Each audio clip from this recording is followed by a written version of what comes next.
Okay, let's dig into this. Have you ever found yourself in a political discussion, maybe online, right? And you just watch it completely fall apart, go from ideas to something else entirely? Yeah, we've all seen that happen. So today we're doing a deep dive into one very specific perspective on that whole phenomenon. The source material we're working with is a document called The Left's Propensity for Babbling and Name-Calling when Outclassed Intellectually. Right, and just to be really clear about our goal here, this deep dive, Yeah. we're aiming to impartially explore, what this specific source argues, what it claims about certain behaviors, behaviors that links to one side of the political spectrum, and the impact it thinks this has on society. It's really, really crucial that we stress our role is simply to convey the ideas in this source material. We're absolutely not endorsing its viewpoints. The document itself uses some, let's say, very direct and provocative language, and our job is just to understand its specific perspective. Absolutely, totally clear. So what's the plan? What are we actually digging into today? We'll look at how this document sees colloquial discourse, why it thinks these behaviors happen, the examples it gives, the role of social media in its view, and then, the consequences it outlines and maybe some solutions it proposes. It's definitely a journey through one particular, quite focused lens. Okay, so starting point. The document notes that political discourse, well, it's been polarized for a long time. That's not new. But how does it describe the more recent changes? What's different now, according to the source? Well, it really zeroes in on social media platforms. It argues they've massively sped up the fragmentation of opinion, leading to what it calls echo chambers, those online spaces where you mostly just see views you already agree with. And the document's point is that these chambers tend to amplify what it labels extremist perspectives. So the idea is social media helps keep people in their own bubbles, ideologically speaking. And within those bubbles, what does the document claim is happening to, like, traditional debate? How has engagement changed? It asserts that the old norms of, civil debate, they've often been pushed aside, replaced by what it calls ad hominem attacks, basically, attacking the person, not their argument, and a lot more emotional language. And here's a key point from the document. It specifically claims these tendencies are particularly on the left side of the political spectrum. And it suggests, or posits, that these kinds of responses may indicate a lack of engagement with opposing views and an inability to articulate counter-arguments effectively.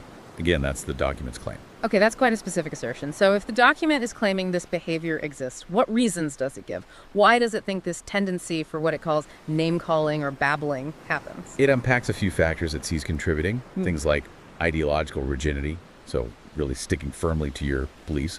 Also what it terms a culture of sensitivity and a really strong emotional investment in social justice causes. The document explains that in its view, for people on the left, defending concepts like equity and inclusion often becomes like the main driving force. I see.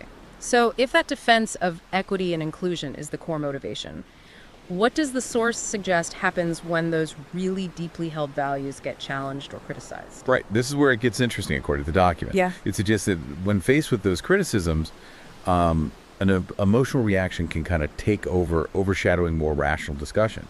It even brings in some psychology, citing recent studies in political psychology to back this up. Ah, psychological insight. Okay, that sounds like an important piece of its argument. So what do these studies show, according to the document? How does that explain the reaction? Well, the idea presented is that when individuals perceive a threat to their beliefs, they are more likely to respond defensively. That's the core concept it draws on. And the document explains how this defensiveness can look like aggressive counterattacks rather than reasoned arguments, end quote. It then concludes, from its perspective, that when dialogue turns contentious, some leftists may default to name-calling as a mechanism of defense, effectively shutting down deeper discussions. So the implication is that the babbling or name-calling is framed as a kind of protective reflex against perceived ideological threats. Got it. So it's drawing this line from perceived threat through emotional investment to a specific communication style. Does the document give concrete examples of this? What scenarios does it point to? It does. It talks about climate change debates, for instance. The document observes that proponents of, say, aggressive environmental policies might just dismiss opponents as climate deniers. And the source argues that doing this serves to delegitimize the opposing viewpoint rather than discussing the merits and flaws of other arguments. It avoids the substance, basically. And what about social media specifically? Are there examples given from that sphere? Oh, absolutely. It details observations where it says high-profile figures on the left have used terms like fascist or, racist to label people who oppose progressive policies. Okay, that's something you definitely hear about in online arguments. How does the document argue that this kind of labeling impacts the actual conversation, the quality of it? Its core argument is that this sort of name calling can diminish productive dialogue. Simple as that. Because the focus shifts, right? It moves away from talking about the issues, the policies, and instead becomes about these disparaging characterizations of opponents. And the document says the result is that this diminishes public understanding and engagement on critical issues. The real discussion gets lost. And it seems the document really emphasizes social media's role in making this worse. It mentions platforms like Twitter, Facebook, enabling fast chat, but also maybe encouraging brevity and sensationalism. How does it link to that, to the behaviors we're talking about? Yeah, it makes a direct link. It argues that things like character limits, on Twitter especially, they force people to boil down complex ideas into tiny sound bites. And the document suggests that users often fall back on catchy phrases or insults because they resonate more readily with audiences than nuanced discussions. Whoa. The implication is that the platforms themselves almost reward these quick emotional jabs over, thoughtful debate.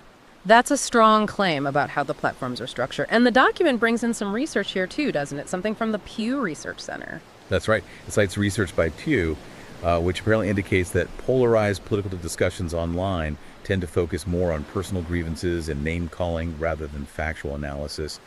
So the document uses this to imply that this whole dynamic online discourages individuals from engaging with opposing views vigorously. It keeps people sort of ensconced in groups that echo their sentiments, which, in the document's view, just confirms biases and wears away at the principles of democratic debate. Okay, so if that's the problem description, according to the source, what does it say are the bigger implications for public discourse, for society?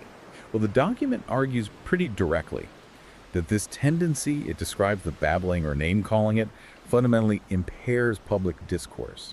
It suggests that when political debates are missing that civility, missing thoughtful arguments, the overall quality of our public conversation just declines. And it goes further, suggesting this decline poses significant risks for democratic processes.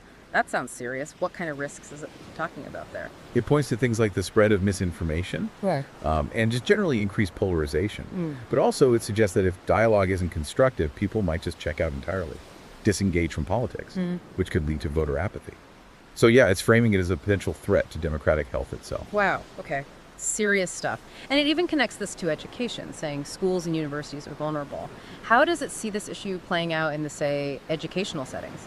The concern raised in the document is that if students are consistently exposed to these contentious styles of argumentation that favor belittlement over understanding, well, they might just adopt those same strategies themselves. And the document contends this could actually stunt their ability to think critically and make it harder for them to handle difficult conversations later in life. So the insight it's offering is about how today's communication habits might be shaping the next generation's capacity for dialogue. Right. So given all these quite significant implications it raises, does the document offer any way forward? What potential solutions does it propose? Where can we start, according to this source? It does lay out a few potential strategies. First off, education. It suggests boosting educational efforts focused on civics and critical thinking. The idea is to better equip people for reasoned debate, and also programs that actively promote respectful debate and teach conflict resolution, trying to build a culture of understanding. Okay, education is one piece. What about the social media platforms? Does the source think they need to change? Oh, definitely. It proposes that platforms could implement algorithms designed to prioritize constructive dialogue, and maybe even penalizing users who resort to inflammatory rhetoric. It also really emphasizes promoting media literacy among users, helping people learn to spot and question emotionally loaded claims, not just react to them. Makes sense. So education for individuals, changes by platforms.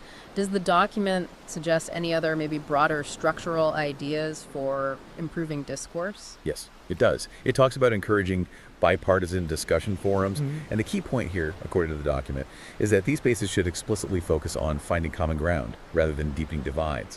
What's kind of interesting is the sources believe that when people with differing viewpoints come together to discuss issues peacefully, it can lead to improved understanding and reduced polarization. It's basically arguing for structured, intentional engagement as a fix. Okay, so let's quickly recap them. We've spent this deep dive exploring a specific document, one that argues there's a propensity for babbling and name-calling on the political left. especially when facing intellectual challenges. And the document's core contention is that this behavior, as it describes it, undermines public discourse and the democratic process. It sees it as limiting effective communication and getting in the way of making collective progress on big societal problems. Exactly. And maybe if we connect this to the bigger picture, it raises a useful question for you, the listener. How does understanding one specific perspective on political debate dynamics, like the one laid out in this document we discussed, how does that help you better navigate and maybe contribute more effectively to the, let's face it, complicated challenges society faces today, regardless of where you personally stand politically? Yeah, that's a great point. Maybe something to think about is what personal steps you might take, perhaps drawing on some of the document's own suggestions to foster more constructive dialogue in your own life, your own interactions. Thank you for joining us on this deep dive.